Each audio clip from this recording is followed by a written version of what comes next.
সুপ্রিয় দর্শক, স্বাগত সবাইকে আমাদের প্রতি রাতের নিয়মিত টক শো। এই সময় আমি জহিরুল আলম আপনাদের সঙ্গে আছি। প্রিয় দর্শক, পরোয়ানা ছাড়া গ্রেপ্তার ও রিমান্ডে জিজ্ঞাসাবাদ সংক্রান্ত ফৌজদারি কার্যবিধির 54 এবং 167 ধারা সংশোধনের নির্দেশনা দিয়ে হাইকোর্ট যে রায় দিয়েছিলেন তা বহাল রেখেছেন আপিল বিভাগ। তবে হাইকোর্টের রায়ের নির্দেশনাগুলোতে কিছু পরিবর্তন আসতে পারে বলে মনে করা হচ্ছে। মঙ্গলবার প্রধান বিচারপতি সুরেন্দ্র কুমার সিনহা নেতৃত্বাধীন 4 সদস্যের বেঞ্চে রায় দিয়েছে। রায়ে আদালত বলেছেন যে রাষ্ট্রপক্ষের আপিল খারিজ করা হয়েছে, তবে হাইকোর্টের রায়ের নির্দেশনাগুলোতেও কিছু পরিবর্তন আসতে পারে। পূর্ণাঙ্গ রায়ে এই বিষয়গুলো আরও পরিষ্কার হবে। এ নিয়ে আলাপ করবার জন্য স্টুডিওতে আমন্ত্রণ জানিয়েছি দুজন অতিথিকে। শুরুতে পরিচয় করে দিচ্ছি। রয়েছেন ব্যারিস্টার সারা হোসেন, রিট আবেদনকারীর পক্ষের অন্যতম আইনজীবী, স্বাগত আপনাকে। রয়েছেন জনাব MK রহমান, সাবেক অতিরিক্ত অ্যাটর্নি জেনারেল, স্বাগত আপনাকে। আপনি তো মামলাটি লড়েছেন দীর্ঘদিন ধরেই, এই মামলাটি চলেছে। হাইকোর্টের যে 15 দফা নির্দেশনা এবং 7টি সুপারিশ ছিল সেগুলো সম্পর্কে একটু আমাদের ধারণা দিন। জি, নিশ্চয়ই। 15টি নির্দেশনার মধ্যে একটি প্রথমটা ছিল যে যখন কাউকে গ্রেফতার করা হয় পরোয়ানা ছাড়া, তখন পুলিশের অবশ্যই নিজেদের পরিচয় তার কাছে দিতে হবে। আরেকটি নির্দেশনা ছিল যে কি কারণে তাকে গ্রেফতার করা হচ্ছে সেটাও বলতে হবে। আরেকটা ছিল তাকে কোথায় নেওয়া হচ্ছে সেটাও বলতে হবে।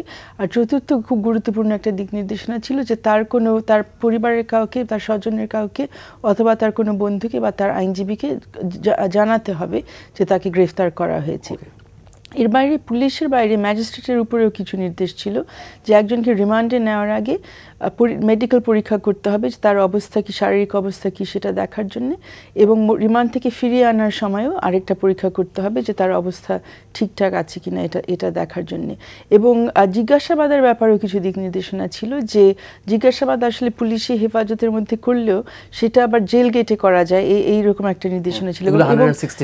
হ্যাঁ, 167 আর 54 এর ক্ষেত্রে হলো গ্রেফতারের সময়, আর 167 হচ্ছে রিমান্ডের বেলায়। এবং এর বাইরেও কিছু সুপারিশ ছিল। ওনারা যে কথাটা হাইকোর্টে বলেছিলেন, যেটা আমার মনে হয় আমরা আবারও পেয়েছি আপিল বিভাগের রায়ের মাধ্যমে, যে আমাদের সংবিধান হওয়ার পরে, মানে 72 সনের পরে যখন সংবিধানটা হয়েছে, সেখানে যে গ্রেফতার এবং আটকাদের ক্ষেত্রে যে রক্ষা কবচের ব্যবস্থা করা হয়েছে, পরিষ্কার করে বলা হয়েছে যে কাউকে গ্রেফতার করলে তার আইনজীবীর সাথে পরামর্শ করার অধিকার থাকবে, গ্রেফতার হওয়ার 24 ঘন্টার পরে তাকে কোর্টের সামনে সোপর্দ করতে হবে। এইসব অধিকারের সাথে কি করে ঔপনিবেশিক আমলের, ব্রিটিশ আমলের 1898 সনের আইনটা কিভাবে সামঞ্জস্য করা যেতে পারে, সেই আলোকে কিন্তু হাইকোর্টের দিক নির্দেশনাগুলো দেওয়া হয়েছিল রিমান্ড এবং অ্যারেস্টের ক্ষেত্রে। কিন্তু দেওয়া তো হয়েছিল অনেক আগে, হাইকোর্টের নির্দেশনাগুলো দেওয়া হয়েছিল 98 সনে, 98 সনে, হ্যাঁ, 18 বছর আগে। সেগুলো কমপ্লায়েন্সের ধরনটা কেমন ছিল? বিভিন্ন আমাদের জানার মতে বিভিন্ন ধরনের কমপ্লায়েন্স হয়েছে, যে কোনো কোনো ক্ষেত্রে আসলে এই রায়টা উল্লেখ করে আমরাও কারোর জন্য প্রতিকার পেয়েছি। যেমন আমার একটা ঘটনা স্মরণ আছে যে প্রশিক্ষার প্রধান নির্বাহী কাজী ফারুক, উনি যখন এই বিএনপির আমলে 2003 সনে সম্ভবত বা 4 সনে ওনাকে গ্রেফতার করা হয় বিভিন্ন মিথ্যা মামলার প্রেক্ষিতে, এবং এক পর্যায়ে ওনাকে রিমান্ডে নিয়ে যাওয়া হচ্ছিল, নেওয়ার চেষ্টা করা হচ্ছিল। তখন উনি মারাত্মক অসুস্থ অবস্থায়, ওনার ইন্টারনাল ব্লিডিং হচ্ছিল। তখন আমরা এই আদেশটা হাইকোর্টে দেখিয়ে হাইকোর্ট থেকে আমরা একটা রায় পেয়েছিলাম, আদেশ পেয়েছিলাম যে ওনার অবশ্যই রিমান্ড সেই অবস্থায় স্থগিত করা হয়। আরেকটা সময় পার্থ সাহা, ওনাকে আগেন মিথ্যা মামলায় 21শে অগস্টের সেই চাঞ্চল্যকর মামলায় ওনাকে মিথ্যা করে জড়িয়ে দেওয়া হয়েছিল, আগেন সেই আমলে, বিএনপি জামাতের আমলে। ওনার এই রিমান্ডটা যাতে অতিরিক্ত না করা হয়, আরও প্রলং না করা হয়, সেটার জন্য আমরা কিন্তু এই রায়টার উল্লেখ করতে পেরেছিলাম। এবং আরও অনেকে কিন্তু রায়টা ব্যবহার করতে পেরেছেন। কিন্তু যেটা মানে দুঃখের সাথে যেটা বলতে হয় যে রায়টা যেরকম একটা সার্বিক একটা, মানে এটা সবাই যাতে মানত এরকম একটা ব্যবস্থা হতো যদি রায়ের অনেক বেশি প্রচার করা হতো না, সেটা হয়নি। এবং কিন্তু যখন এই আপিলটা করা হয়েছিল 2003 সনে, তখন কিন্তু আপিল বিভাগ কোনো স্থগিতাদেশ দেননি, অথচ গত 13 বছর ধরে কিন্তু এই রায়টি সবার জন্য প্রযোজ্য ছিল। এখন বড় প্রশ্ন উঠেছিল যে রায়টা কতদূর পালন করা হয়েছে। গত তারিখে যখন শুনানি হয় তখনও কিন্তু আবারও অ্যাটর্নি জেনারেল মহোদয়ের কাছে প্রধান বিচারপতির এই প্রশ্নটা ছিল যে কমপ্লায়েন্স কতদূর হয়েছে, আপনারা কতদিন আসলে মেনেছেন, এটা আমাদেরকে একটু বলেন। ওই প্রতিবেদন আমরা এখন পর্যন্ত পাইনি। মামলার প্রতিপক্ষ ছিলেন অ্যাটর্নি জেনারেল, লড়েছেন, আমি আপনার কাছে আসবো।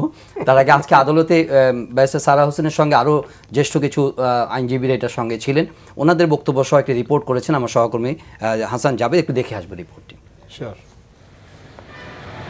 মানবাধিকার বিষয়ক সংগঠন ব্লাস্টের করা এক রিট আবেদনের প্রেক্ষিতে ১৩ বছর আগে ২০০৩ সালে হাইকোর্ট কয়েকটি সুপারিশ সহ ফৌজদারি কার্যবিধির ৫৪ ও ১৬৭ ধারা সংশোধনের নির্দেশ দেয়। ওই রায়ের বিরুদ্ধে রাষ্ট্রপক্ষ আপিল করলে শুনানি শেষে সর্বোচ্চ আদালত হাইকোর্টের রায় বহাল রাখে। হাইকোর্টের রায়ের নির্দেশনায় ছিল কাউকে আটকাদেশ দেওয়ার জন্য বিনা পরোয়ানায় গ্রেফতার করা যাবে না। গ্রেফতার করা হলে ৩ ঘন্টার মধ্যে ওই ব্যক্তিকে কারণ জানাতে হবে। সাদা পোশাকে পুলিশ কাউকে গ্রেফতার করতে পারবে না। জিজ্ঞাসাবাদের ক্ষেত্রে থাকতে হবে স্বচ্ছতা। আর এখন থেকে আইনশৃঙ্খলা রক্ষাকারী বাহিনী এসব নির্দেশনা মানতে বাধ্য বলে জানিয়েছেন আইনজীবীরা। ৫৪ ধারার ব্যাপারে হাইকোর্টের রায়ে বলা হয়েছে যে গ্রেফতার করার সময় যে পুলিশ গ্রেফতার করছেন তারা তাদের পরিচয় দিতে বাধ্য, তারা কেন গ্রেফতার করছেন সেটা তারা বলতে বাধ্য, তারা কোথায় নিয়ে যাচ্ছেন সেটা তারা বলতে বাধ্য, যাকে গ্রেফতার করছেন তাকে তার আত্মীয় স্বজনের যে কোনো একজনের সাথে অথবা তার আইনজীবীর সাথে, তার পরিচিত কারোর সাথে তার কাছে তারা তথ্য দিতে বাধ্য। অ্যাপিল ডিসমিস হওয়ার পরে আমি মনে করি যে এই নির্দেশনাগুলো প্রতিপালন করা একটি রাষ্ট্রীয় কর্তব্য। যারা এই আইন শৃঙ্খলার বিষয়টি নিয়ে যারা কাজ করছেন, আমাদের আইনের শাসন রক্ষা করার জন্য সবচেয়ে প্রথম সারির দায়িত্ব প্রত্যাশা করি পুলিশের কাছ থেকে। হাইকোর্টের সুপারিশগুলো কিছু সংশোধন করে একটি নীতিমালা করে দেবে আপিল বিভাগ। ৫৪ ধারাকে অসাংবিধানিক ঘোষণা করা হয়েছিল এবং আদেশগুলো দেওয়া হয়েছিল, সেইগুলোকে ব্যাপারে আজকে চূড়ান্ত রায় হলো অ্যাপেলেট ডিভিশনের। নীতিগতভাবে এই সবকটি আমরা ধরে নেব যে পুনর্বহাল হয়েছে, কিন্তু এর উপরে কিছু মন্তব্য তারা যদি করেন সেটা আমরা পূর্ণাঙ্গ রায় দেখে বলতে পারবো। রায়ের অনুলিপি প্রকাশিত হলে হাইকোর্টের নির্দেশনার সাথে বাস্তবতার অসামঞ্জস্যতা আছে কিনা সেসব দেখে পরবর্তী করণীয় ঠিক করবে রাষ্ট্রপক্ষ।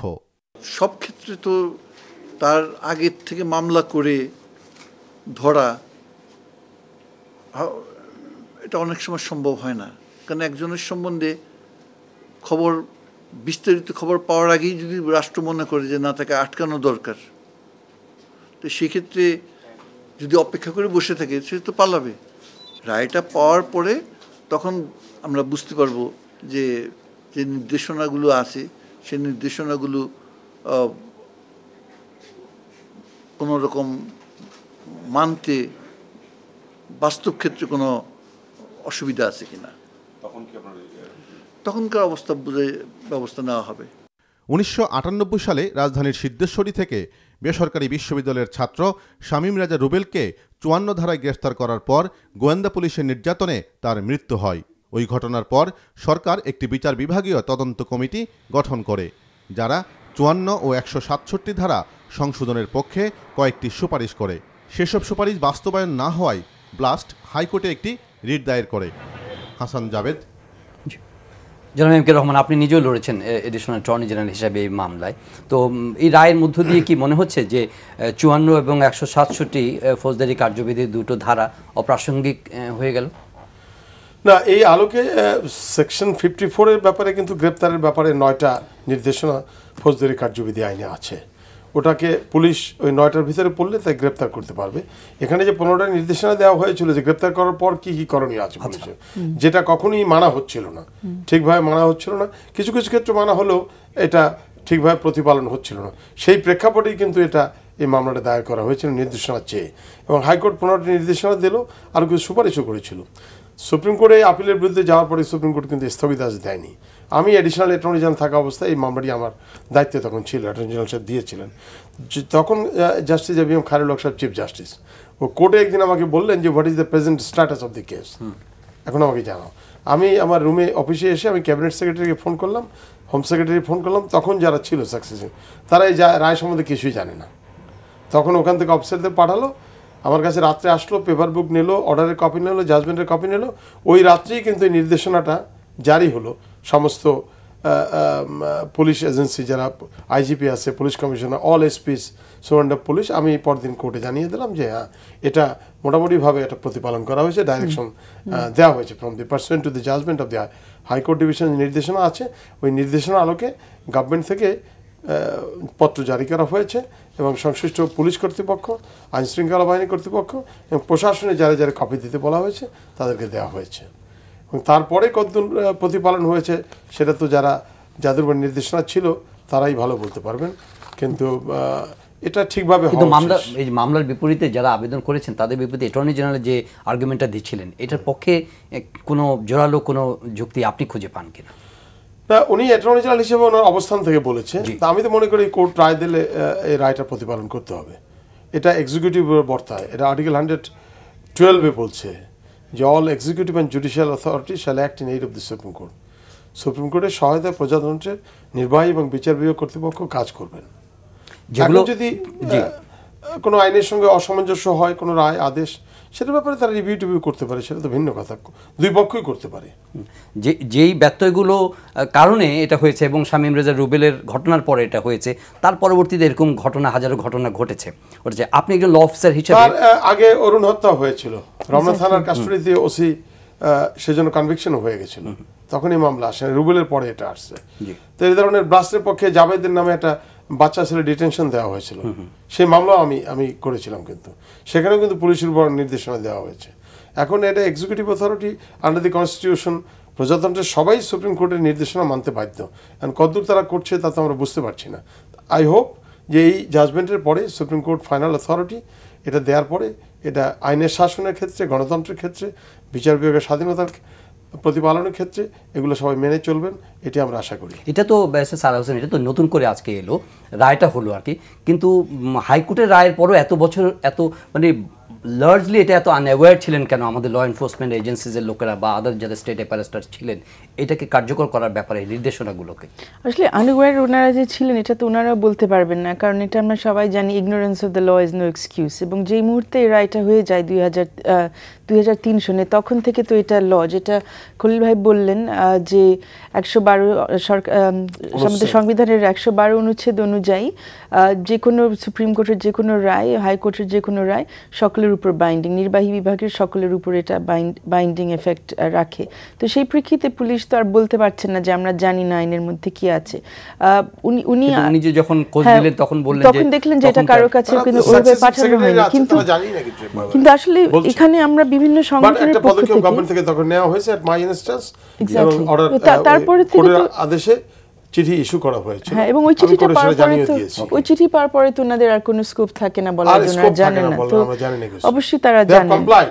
দেরিতে হলো, অনেক বছর পরে হলো, এবং ইনফ্যাক্ট রাইটা আরো অনেকভাবেই গেছে, মিডিয়ার মাধ্যমে কিন্তু বারবার প্রচার হয়েছে, এবং বিভিন্ন সংগঠন থেকে বিভিন্ন আইনজীবীদের সংগঠন থেকেও কিন্তু এই জিনিসগুলো প্রচার করা হয়েছে। তো আমার মনে হয় কারো কেউ যে জানতেন না সেটা ব্যাপার না, এটা বোধহয় ঠিক না। কিন্তু যে জায়গাটাতে আমার মনে হয় গ্যাপ আছে, যে যখন দেখা গেছে যে কোনো অভিযোগ আসছে, ওই অভিযোগের প্রেক্ষিতে কি ব্যবস্থা নেওয়া হয়েছে সেটা কিন্তু আমরা কেউ জানতে পারিনি। যেমন আইজিপি মহোদয়, ওনার কাছে নিশ্চয়ই অভিযোগ আসছে যে পুলিশি হেফাজতে কোনো ঘটনা ঘটেছে।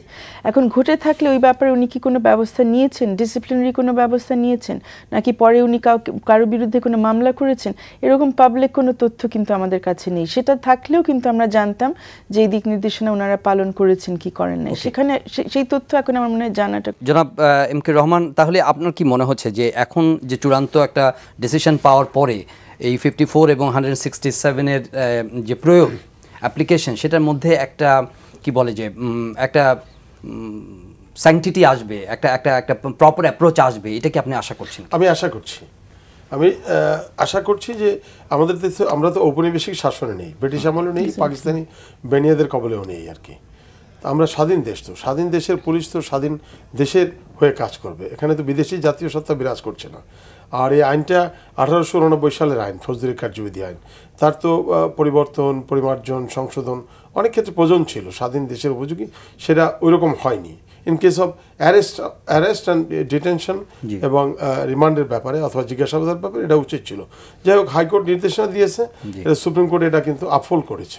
হয়তো কিছু মডিফিকেশন করবে, কিন্তু মডিফিকেশন করে আশা করি এটা করবেন না যে না রিমান্ডে নিয়ে জিজ্ঞাসাবাদ করার নামে অন্য কিছু করবেন, সেটা সুপ্রিম কোর্টের ইচ্ছা নয়। সুপ্রিম কোর্ট তো এ ব্যাপারে খুব ফেয়ারলি এটা ডিল করেছে আর কি। তো আমরা আশা করি যে এই নির্দেশনাগুলি পুলিশের কর্তৃপক্ষ, ঊর্ধ্বতন কর্তৃপক্ষ সারা দেশের থানাকে জানিয়ে দেবেন যে সুপ্রিম কোর্ট এই রায় দিয়েছেন, এটা মানতে সবাই বাধ্য। হোম সেক্রেটারি কার্যকরী পদক্ষেপ নেবেন, ক্যাবিনেট সেক্রেটারি নেবেন যারা কি পয়েন্টে আছেন, এবং প্রাইম মিনিস্টার অফিসের প্রিন্সিপাল সেক্রেটারি যারা আছেন, সিনিয়র সেক্রেটারি নাম নতুন দিয়েছে, তারাও আছেন যারা কি পয়েন্টে আছে। যেমন কোর্ট থেকে অর্ডারও ছিল কিন্তু যে copy of the judgement be transmitted to সোয়ানসো, তাতে IGP, home secretary, police commissioner, all the district and session জাজ, অল দি ডিস্ট্রিক্ট ম্যাজিস্ট্রেটস সবাইকে দেবে। এবং আমার মনে হয় এই জাজমেন্ট পাওয়ার পরে এই পুলিশ স্টাফ কলেজে অথবা পুলিশের যেখানে ট্রেনিং হয় সারদাতে, সেখানে এটা একটা সাবজেক্ট হিসাবে এটা ইন্ট্রোডিউস করা উচিত, যাতে পুলিশ অফিসাররা জানতে পারে এ ধরনের একটা জাজমেন্ট আছে, নির্দেশনা আছে, এবং এই নির্দেশনাটা আমরা মানতে বাধ্য, বিকজ আর্টিকেল 112 ইজ দেয়ার, ওটা মানতেই হবে। আচ্ছা, ব্যারিস্টার সারা হোসেন, এখানে যে প্রথমটার জন্য বলা হয়েছিল নির্দেশনার মধ্যে যে ডিটেনশন দেওয়ার জন্য পুলিশ কাউকে 54 ধারায় গ্রেপ্তার করতে পারবে না, তো এটা একটু কনফ্লিক্টিং হবে না? পুলিশের ল এনফোর্সমেন্টের ক্ষেত্রে কোনো কনফ্লিক্ট তৈরি করবে কিনা তাদের ক্যাপাসিটিকে কার্যকর করার ক্ষেত্রে? আমার মনে হয় কনফ্লিক্ট তৈরি করবে না, কারণ পুলিশের জন্য যেটা দরকার যে তারা আইন মানবেন এবং সংবিধান মানবেন। ক্রাইম কমিট হয়ে গেলে তখন তারা কি করবে? তাদের আগে না, প্রিএমটিভ মেজার আছে, এটা তো বাতিল করার ক্ষমতা তো তাদের আছে। 54 এর 54 ধারায় তো সেই ক্ষমতাটা দেওয়া আছে, ওখানে ওটা তো বাতিল করা হয়নি, আর বাতিল করার জন্য চাওয়া হয়নি। ওখানে শুধু যেটা চাওয়া হয়েছে যে 54 ধারা যাতে এমন ভাবে প্রয়োগ করা হয় যাতে সংবিধান কোনোভাবে ওখানে মানে ক্ষুণ্ণ করা হয় না বা লঙ্ঘিত করা হয় না। তো সেই ক্ষেত্রে যে কথাটা ম্যাডাম খলিলুর রহমান বারবার বলছেন যে 54 ধারায় কিন্তু বলা আছে যে 9টি গ্রাউন্ডে 9টি কারণে গ্রেফতার করা যাবে পরোয়ানা ছাড়া, কিন্তু একটা বড় পূর্ব শর্ত সেখানে দেওয়া আছে যে পুলিশের যুক্তিসঙ্গত একটা ভিত্তি থাকতে হবে, যে তারা সন্দেহ করছেন যে একজন একটা অপরাধ ঘটাতে যাচ্ছেন, কিন্তু যুক্তিসঙ্গত থাকতে হবে। যখন তখন মনে হলো, মর্জি হলো, এই ভিত্তিতে তারা ধরতে পারবেন না। তো ক্ষমতা ওনাদের থেকে কিন্তু নিয়ে নেওয়া হয়নি, মোটেও কার্টেল করা হয়নি, কিন্তু ক্ষমতা যাতে সঠিকভাবে প্রয়োগ করা হয় এবং সংবিধান সম্মতভাবে প্রয়োগ করা হয় সেরকম দিক নির্দেশনা। যারা ল এনফোর্সমেন্ট এজেন্সি, যারা বস আছেন, আমাদের মন্ত্রীরা যারা আছেন, এই রায়ের পরে তাদের কি প্রতিক্রিয়া সেটা একটু শুনবো। হোম মিনিস্টার এবং ল মিনিস্টার কি বলেছেন? ল মিনিস্টার তো বলেছে যে আমরা কাজ করব। 54টা আসলেই কি বিনা ওয়ারেন্টে গ্রেফতার করা এবং সন্দেহে যদি যে এইটা এখন আপনারা যদি বলেন যে পুলিশ বা আইন শৃঙ্খলা বাহিনী will only be activated after a crime is committed, তাহলে তো হয় না। পুলিশকে তো যদি পুলিশ বা আইন শৃঙ্খলা বাহিনী যদি তারা মনে করে যে এখানে একজন একটা অপরাধ করতে পারে, তাহলে তাকে গ্রেফতার করার ক্ষমতা তার আছে। সেই ক্ষমতাটা থাকা ভালো, কিন্তু সেটার অপব্যবহার করাটা খারাপ। পূর্ণাঙ্গ রায়টা আসলে আমরা ওইটা ব্যবস্থা নেব। আর আমরা বলছি যে আমাদের ফৌজদারি কার্যবিধি যেটা আছে সেই অনুযায়ী আমরা কাজ করছি। যদি কেউ অপব্যবহার করে তার বিরুদ্ধে কিন্তু মানে আমরা ব্যবস্থা, আমাদের ডিপার্টমেন্টাল ব্যবস্থা হয় অপব্যবহার করলো, সেটাও আছে, সেটাও কিন্তু চালু আছে। তো আমরা ফলো করার জন্য নতুনভাবে ফলো করার জন্য নতুন যদি কোনো থাকে, নির্দেশনা যদি থাকে সেগুলো ফলো করার জন্য আমরা স্ট্রিক্টলি বলে দেব। ওনাদের প্রতিক্রিয়া আপনার কাছে কেমন মনে হচ্ছে? পজিটিভ? আমি তো দুজনের বক্তব্যে স্বাগত জানাবো। দুইজন খুব পজিটিভলি বলেছেন। দুইজন বলেছেন ওনারা আইনের প্রতি শ্রদ্ধাশীল, আমাদের আপিল বিভাগের প্রতি শ্রদ্ধাশীল। বিষয়টা একটা ছোট কিন্তু রইল অবশ্যই, যে ওনারা বলছেন যে হ্যাঁ কি আসবে আমরা অবশ্যই দেখব এবং সেটা পালন করার চেষ্টা করব।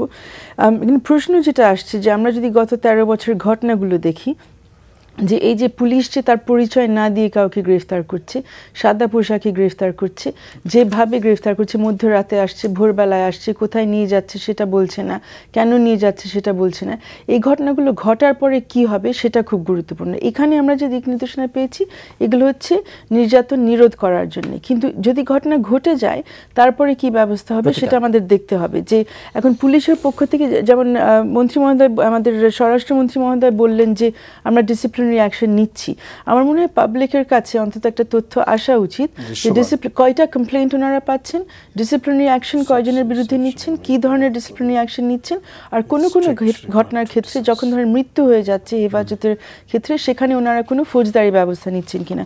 এই ক্ষেত্রে সরকারের পক্ষ থেকে খুবই ইতিবাচক একটা পদক্ষেপ 2 বছর আগে নেওয়া হয়েছিল, একটা নতুন আইন করা হয়েছিল, নির্যাতন ও হেফাজতে মৃত্যু নিবারণ আইন 2013 সনে।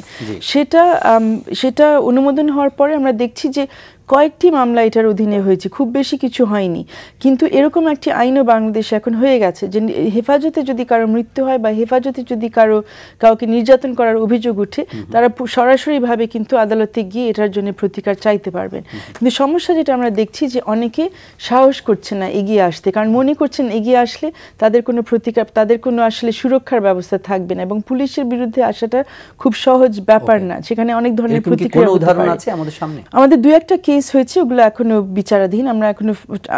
আমরা মামলা করিনি, অন্যরা মামলা করেছেন, কিন্তু ফলাফল এখনো পাইনি। কিন্তু আমার মনে হয় যে কারণে এগুলো একটা ছোট কিন্তু আছে, যে কি ধরনের পরিস্থিতি আমরা তৈরি করব এবং কিভাবে তৈরি করব যাতে যখন পুলিশ এই ঘটনাগুলো ঘটাচ্ছে তখন তাদের বিরুদ্ধে সাথে সাথে ব্যবস্থা নেওয়া হবে। 2 দিন আগে একটা খবর উঠেছে যে ডিবির হেফাজতে একজনের মৃত্যু ঘটেছে। এই ব্যাপারে কি ব্যবস্থা নেওয়া হচ্ছে আমরা এখন পর্যন্ত জানি না।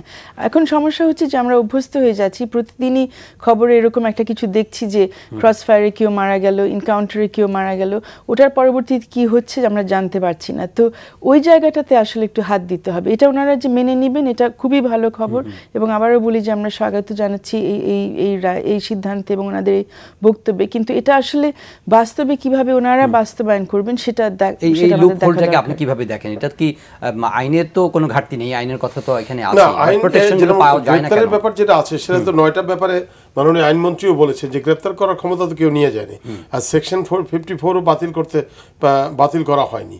এখানে যেটা হয়েছে এটা অপপ্রয়োগ যেটা হচ্ছে, যেটা আইনমন্ত্রীও বলেছেন যে অপপ্রয়োগটা বন্ধ করতে হবে। এখন এই অপপ্রয়োগটা যদি বন্ধ হয়ে যায় তাহলে কিন্তু কোর্টের নির্দেশনাও লাগে না, সে according to the mandate of law police কাজ করবেন, স্বরাষ্ট্রমন্ত্রীও বলেছেন। তা আমার মনে হয় যে এটা পজিটিভ সাইন, এবং 2জন সরকারের মন্ত্রী, সিনিয়র মিনিস্টার, ল মিনিস্টার এবং হোম মিনিস্টার বলেছেন যে নির্দেশ মোতাবেক কাজ করবেন। আরও বলেছেন যে যদি কমপ্লেন পায় তারা ব্যবস্থা নিচ্ছে। তো দৃশ্যমান ব্যবস্থা যে নিচ্ছে এটা বোধহয় জনগণের কাছে জানালে ভালো হয় আর কি। না, আমি একটু কিউরিয়াস, মানে এটা আপনারা এক্সপার্ট, আপনারা ভালো বলতে পারবেন। এই নির্দেশনাগুলো তো আগে থেকে আছে হাইকোর্টের, আজকে এটা প্রিভেল করলো, তাই না? আবার নতুন করে এটাকে ওনারা বললেন যে এটা বহাল থাকলো। তো এতদিন থাকার পরেও যখন এটাকে মানে কার্যকর হতে আমরা দেখলাম, উচিত ছিল মানে ইন দ্য ডেজ অ্যাহেড আমরা এটাকে কার্যকর হতে দেখবো এবং একটা ফিনোমিনাল কোনো চেঞ্জ আসবে বলে আপনার আমাদের সিস্টেমটা ডেভেলপ করে। ডেফিনেটলি আই থিংক চেঞ্জ আসবে, এবং চেঞ্জ কিন্তু আমার মনে হয় যেটা নিয়ে আমাদের সবার একটু সচেতন থাকা উচিত, যে চেঞ্জ আনার জন্য আমাদের সবার কিছু ভূমিকা রাখতে হবে। অবশ্যই মূল দায়িত্ব হচ্ছে আইন প্রয়োগকারী সংস্থাগুলোর, তারপরে আমাদের বিচার ব্যবস্থায় যারা আছেন, ম্যাজিস্ট্রেটের যাদের নির্দিষ্ট দায়িত্ব দেওয়া হয়েছে এই রায়ের মধ্যে, যে তারা কিভাবে রিমান্ডে যাতে কোনো নির্যাতন না হয় সেই বিষয়গুলো দেখবেন। কিন্তু মিডিয়া, হ্যাঁ এক্স্যাক্টলি, কোন কোন ক্ষেত্রে দেওয়া যাবে না, কতক্ষণের জন্য দেওয়া যাবে। কিন্তু যেটা ধরেন মিডিয়ার ক্ষেত্রে কি দায়িত্ব এখানে রয়েছে, আপনারা অনেকটা বিষয়টা আমাদের সামনে রেখেছেন এই 13 বছর ধরে। এখন এই রায়ের প্রচারটা কিভাবে হবে, এই দিক নির্দেশনা সবাই কিভাবে জানবে? কারণ শুধু পুলিশ জানলে তো হচ্ছে না, যে একজন পুলিশের সামনে পড়ে এরকম নির্যাতনের শিকার হতে পারে তারও কিন্তু জানতে হবে, তার আত্মীয় স্বজনের জানতে হবে, তার স্বজনদের জানতে হবে যে এটা কিন্তু বেআইনি, এটা কেউ করতে পারে না এবং এটার জন্য প্রতিকার আছে। তার মানে আপনারা অনেক বড় ভূমিকা পালন করেছেন এই 13-18 বছর ধরে, এটা কিন্তু ধরে রাখতে হবে। এবং এখানে যারা আইন সহায়তা নিয়ে কাজ করছেন, মানবাধিকার কর্মী যারা আছেন, যে আইনজীবীরা এই বিষয়গুলো নিয়ে কাজ করছেন, তাদেরও কিন্তু অ্যাকশন নিতে হবে। এখন আমরা অতীতে খুব কম উদাহরণ দেখেছি যে যখন এই নির্দেশনাগুলো লঙ্ঘন হচ্ছে তখন কেউ আমরা কোর্টের কাছে ফিরে গেছি অথবা আমরা পরবর্তী কোনো প্রতিকার চেয়েছি। ওই কাজটা বোধহয় আমাদেরও করা লাগবে। এবং যেটা বারবার বলছি, আমার মনে হয় যে পুলিশ প্রশাসনের কিন্তু এখানে একটা ভূমিকা রাখতেই হবে, যে একদম দৃশ্যমান উদাহরণ ওনাদের নিয়ে আসতে হবে যে ওনারা কী ব্যবস্থা নিচ্ছেন, এগুলো প্রচার করার জন্য, প্রশিক্ষণ দেওয়ার জন্য তাদের পুলিশকে, এবং যারা ঘটনাগুলো ঘটাচ্ছেন ত্বরিত একটা রেসপন্স যাতে আমরা পাই। আমরা যেমন, আপনি যদি পত্রিকা ঘাটেন, আর কিছু করতে হবে না, গত 3 সপ্তাহ পত্রিকা ঘাটেন, আপনি এরকম বেশ কয়েকটা ঘটনা পেয়ে যাবেন। কোনটার ক্ষেত্রে ব্যবস্থা নেওয়া হয়েছে সেটা অত সহজে কিন্তু জানতে পারবেন না, মানে সেগুলো জানার আমাদের অধিকার। এনফোর্সমেন্টের ক্ষেত্রে, ডেফিসিটটার ক্ষেত্রে আপনি কি পলিটিক্যাল উইলের কোনো পলিটিক্যাল উইলের ডেফিনেটলি খুব অভাব আমরা দেখছি, কারণ এই 13 বছর ধরে আমরা 3টা ডিফারেন্ট অ্যাডমিনিস্ট্রেশন দেখেছি, শুধু একটা সরকার তো যায়নি। এখন প্রত্যেক সরকারের কাছে দায়ী করা যায় না, কিন্তু আনফরচুনেটলি আমরা যেটা দেখেছি, 2জন মন্ত্রী খুব পজিটিভ পজিটিভ বক্তব্য রেখেছেন, এরকম কিন্তু অ্যাডমিনিস্ট্রেশনের আগে ক্ষেত্রে বলেনি আর কি। হ্যাঁ এটা একটা ভালো এটা এবং positive নতুন side। দিক, কিন্তু অ্যাডমিনিস্ট্রেশনের দিক থেকে মানে এটা আমাদের জন্য খুব আনফর্চুনেট ছিল যে এই আপিলটা হয়েছিল বিএনপির আমলে 2003 সনে। আমরা খুব আশাবাদী ছিলাম যে এই সরকার এই আপিল আর কন্টিনিউ করবে না। খুবই দুঃখজনক যে ওনারা কন্টিনিউ করলেন, কিন্তু এখন যখন রায়টা হয়ে গেছে আশা করি ওনারা মানার চেষ্টা করবেন। কিন্তু পলিটিক্যাল উইলের আই থিঙ্ক ঘাটতি আছে, বিকজ না হলে আমরা কেন দেখছি এখনো প্রতিনিয়ত কেন দেখছি যে ঘটনাগুলো ঘটে যাচ্ছে, প্রতিকার পাওয়া যাচ্ছে না, সেখানে সমস্যা আছে। মানে এটা যদি তারা এখন যে তাদের কথাই তো তারা খুব পজিটিভ মনে They are হচ্ছে, very positive, very very positive। positive, তাহলে positive। এখানে যে অ্যাপিল যে করলেন, মানে কোন দৃষ্টিভঙ্গি এখানে কাজ করছে? আপনি নিজেও আমি মনে করছি একজন আইনমন্ত্রী তো একজন ফৌজদারি আইন বিশেষজ্ঞ, সে দৃষ্টিতে উনি বলছেন যে অপপ্রয়োগটাই এই আছে। তা গ্রেপ্তার তো করাই যাবে, কগনিজেবল অফেন্সে আমলযোগ্য অপরাধে বিনা ওয়ারেন্টে গ্রেপ্তার করা যাবে। এটা কিন্তু চ্যালেঞ্জটা করছেন কোথায়? কেন চ্যালেঞ্জ করতে হচ্ছে? চ্যালেঞ্জ এখন আমাদের অসুবিধা হলো কোথায়, আমাদের সিস্টেমের পরিবর্তন দরকার, মানসিকতার পরিবর্তন দরকার। শুধু আইন নির্দেশনা দিলেই হবে না, যে লোকটি প্রয়োগ করছে সে লোকটি কিভাবে ট্রেন্ড আপ হচ্ছে। কোনো সারদার একাডেমি অথবা পুলিশ স্টাফ কলেজ অথবা সিভিল সার্ভিস একাডেমি কোথাও কিন্তু বলা হয় না বিসিএস করার পরে অথবা সাব ইন্সপেক্টর সার্জেন্ট হওয়ার পরে যে মানুষকে ধরে তোমরা পিটাবা, এই ট্রেনিং কিন্তু দেওয়া হয় না। অথবা মানুষকে ক্ষতি করবা, এটা কিন্তু কখনোই দেওয়া হয় না। দেওয়া হয় আইনটা কিভাবে প্রয়োগ করতে হবে, কিভাবে অ্যাবিউজ বন্ধ করতে হবে, কিন্তু ব্যক্তির উপরে নির্ভর করতে হবে। আর যারা এখানে টপ বস আছেন, পুলিশের ইন্সপেক্টর জেনারেল আসে, মেট্রোপলিটন সিটি পুলিশ কমিশনার আছে, সুপারিনটেন্ডেন্ট পুলিশ আছেন, এবং হোম মিনিস্টার একটা কথা বললেন, উনি তো পলিটিক্যাল বস, কিন্তু ওরা শুনলো না ঠিকভাবে। না শুনলে কি হবে? হোম মিনিস্টার তো বাড়ি বাড়ি যাবে না, প্রত্যেক পুলিশ স্টেশনে যাবে না, সবাই nobody is above the law. আইনের উপরে ঊর্ধ্বে কেউ না, সবাই জানি আমরা, কনস্টিটিউশন বলেছে।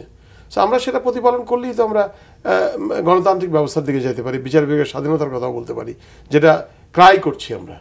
এসব ব্যাপারে তো উনি সরকারের সাবেক অ্যাডিশনাল অ্যাটর্নি জেনারেল হিসেবে যে কথা বললেন খুবই ভালো লাগলো, যে সরকারের প্রতিনিধিত্ব করেই উনি কিন্তু বারবার বলছেন যে হ্যাঁ আইন মানা আমাদের প্রধান দায়িত্ব।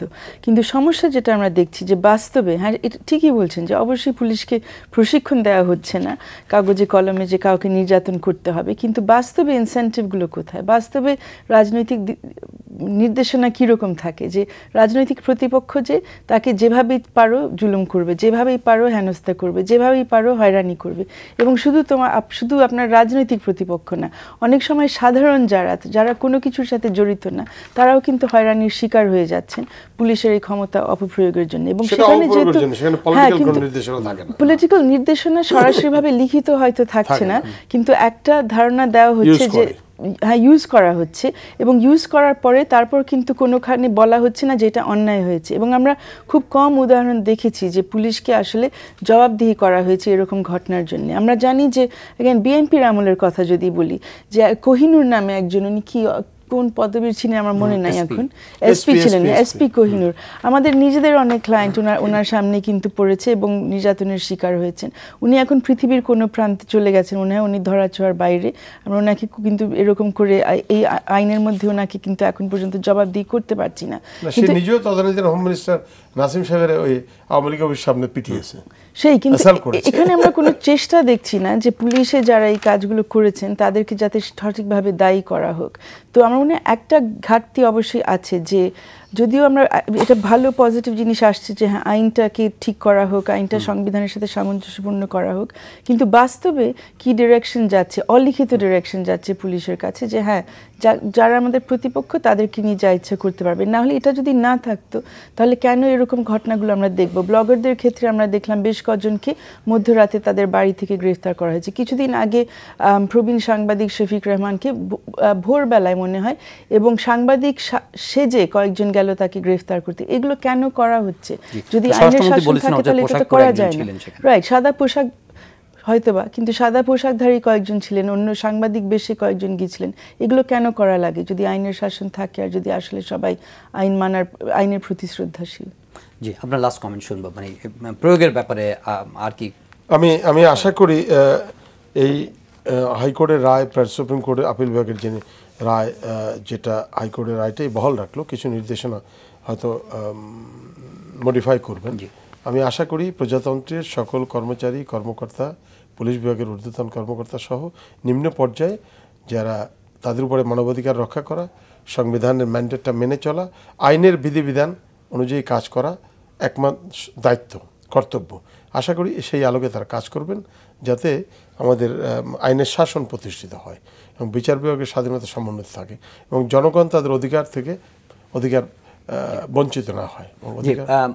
মানবাধিকার সংগঠন হিসেবে ব্লাস্টের একটা জয় হলো, মানে আপনারা এটার সঙ্গে অ্যাক্টিভ ইনভলভ ছিলেন, কিন্তু মানে জেনারেলি যারা মানবাধিকার নিয়ে কাজ করছেন তারা কতটা কমপ্লেসেন্ট হতে পারেন? মানে এই বাংলাদেশের যে চিত্রটা এখন আছে, আইনি লড়াই বা মানুষের স্বার্থ সুরক্ষা, মানবাধিকারের প্রোটেকশন সব মিলিয়ে কোন অবস্থার মধ্যে আমরা আছি? প্রথমে বলি, এই মামলাটা কিন্তু 3টি সংগঠনের পক্ষে হয়েছে, ব্লাস্ট, আইন ও সালিশ কেন্দ্র এবং সম্মিলিত সামাজিক আন্দোলন। আর অবশ্যই সবাই খুব একটা কমপ্লেসেন্ট হতে পারছে না। প্রতিনিয়ত অন্যান্য দেশের মতো আমাদের এখানে মানবাধিকার লঙ্ঘনের ঘটনাগুলো ঘটছে, কিন্তু তারই মধ্যে এরকম একটা রায় পাওয়া আমার মনে হয় আমাদের জন্য একটা বড় জয়, একটা বিশাল ব্যাপার। কারণ এটা আমাদেরকে স্মরণ করে দেয় যে আমরা জঙ্গলে বাস করি না, আমরা আইনের শাসনে এখনো বিশ্বাসী। আমাদের উচ্চতর আদালত এখনও মনে করে যে হ্যাঁ, আইন ঠিক করতে হয়, একটা আইনি কাঠামোর মধ্যে আমাদের থাকতে হবে। এবং সবচেয়ে বড় জয় আমার মনে হয় আমাদের হয়েছে যে সংবিধানের কথাটা যে আজকে এসছে, যে কথাটা আমরা শুনানির সময়ও শুনেছিলাম।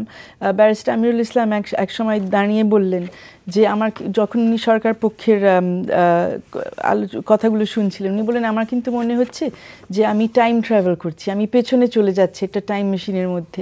প্রথমে বললেন আমার মনে হচ্ছে আমি বিএনপি আমলে গেছি, তারপর বললেন যে আমি সামরিক শাসকের আমলে গেছি, তারপর বললেন যে আমি 72-এর আগে মোনায়েম খানের সরকারের সময় চলে গেছি, সেই সময়কার কথাগুলো শুনছি। তো 72-এর সংবিধানের পরবর্তী এবং 72-এর সংবিধানের মৌলিক অধিকারের আলোকে আমাদের আইনগুলোর যে একটা ব্যাখ্যা দেওয়া হয়েছে, আমার মনে হয় সেটা আমাদের জন্য খুব বড় একটা অর্জন। এবং সেখানে আমাদের ব্যক্তি স্বাধীনতার বিষয় এবং নির্যাতন থেকে মুক্ত হওয়ার যে অধিকার, এই বিষয়গুলোতে যে আমরা কাঠামোটা পাবো এই রায়ের মাধ্যমে, সেটা দিয়ে আমরা অবশ্যই অগ্রসর হব। সামনে যে অনেক সমস্যা নেই তা না, আছে, অতীতে আছে, সামনে আছে, কিন্তু এগুলো আমাদেরকে সহযোগিতা করবে সেগুলো অতিক্রম করার ক্ষেত্রে। পলিটিক্যাল লিডারশিপ যেভাবে এবং এই নির্দেশনা অনুযায়ী যদি সরকার কাজ করে, তাতে কিন্তু সরকারের ভাবমূর্তি আরো সমুন্নত হবে। ধন্যবাদ জনাব এম.কে রহমান, ধন্যবাদ ব্যারিস্টার সারোয়ার হোসেন। প্রিয় দর্শক, আজকের অনুষ্ঠান এখানে শেষ করছি। সবাই ভালো থাকবেন, দেখা হবে পরের অনুষ্ঠানে। এই অনুষ্ঠানটি দেখতে আপনারা অনলাইনে ভিজিট করতে পারেন www.ntv.com। ভালো থাকবেন সবাই।